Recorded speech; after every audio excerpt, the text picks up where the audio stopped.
मला ठाऊक आहे, चिंता तुला त्रास देते आणि भीती सतावते. तू पुनश्च त्याच त्याच विचारात अडकतोयस. ह्यावर उपाय आता शांतपणे समजून घे. जर मन शुद्ध नाही तर त्यात जळमटही होतातच आणि आपण नकळत त्यात कोळ्यासारखे कधी गुरफटत जातो हे आपल्यालाच कळत नाही. दुसऱ्याला दूषणं लावण्यापेक्षा स्वतःला शुद्ध बनवण्यावर लक्ष केंद्रित कर.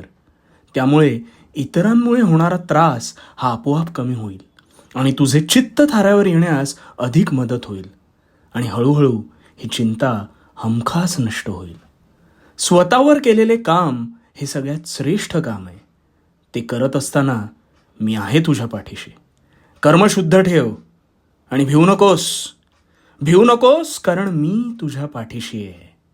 भिवू नकोस, मी तुझ्या पाठीशी आहे.